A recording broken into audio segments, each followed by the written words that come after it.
Let's be honest, waste and recycling is great, but it tends to have one major downside: it smells. In a more light-hearted video today than usual, we will ask what is the smelliest job in recycling and waste management, and the answer may surprise you. So, first things first, why does garbage and all things collected or connected with it smell? The answer is pretty simple.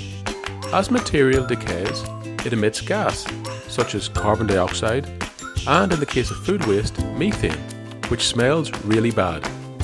Anyone who has walked past a bin in the middle of summer knows exactly what I mean. The quantity of food waste is huge. The WWF, Worldwide Fund for Nature, tells us in the US alone, the production of lost or wasted food generates the equivalent of 32.6 million cars worth of greenhouse gas emissions. So, let's look at what are the worst jobs in waste as regards smells and which ones are not that bad.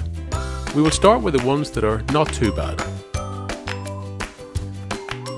As it is food waste and organic waste generally that smells the worst, it makes sense that recycling jobs unrelated to this are fine. Paper and cardboard truck drivers are probably the best, as generally the worst you will face is some wet cardboard.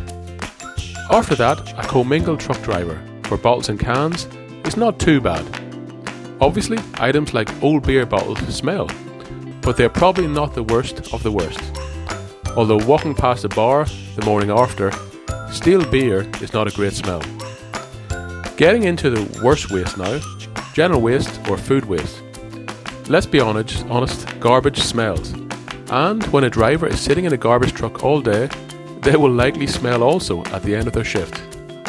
Dry waste, such as from an office or a medical practice, is less likely to smell bad. The worst waste will be from cafes, restaurants, or rotting green waste such as leaves. Another aspect of the waste industry, which people do not like to talk about much, is the dreaded concept of bin juice, the foul-smelling liquid that collects in the bottom of a bin.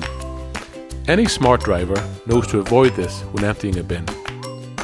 Front lift and side lift drivers, which we covered in previous videos, probably have it a little bit better than rear lift drivers, as they do not have to physically touch the bin when emptying it, as the truck does all the work. Now on to the worst. Grease trap cleaning is generally regarded as the worst smelling job in waste and recycling. Grease trap cleaning involves pumping putrid amounts of liquid, grease, oil and rotting cooking waste.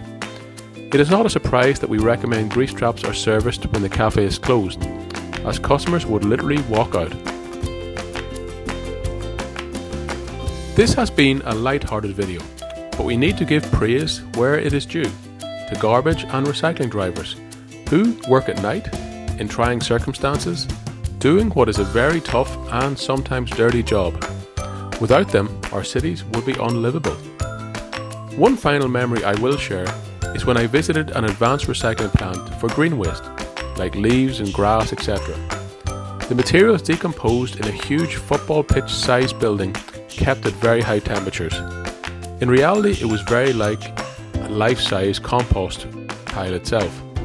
The stench was unbelievable. It was almost difficult to breathe. And I'll be honest, I have no idea how people can work in those circumstances. I feel better about my day job already. For lots more recycling info, visit us at waster.com.au and like and subscribe below.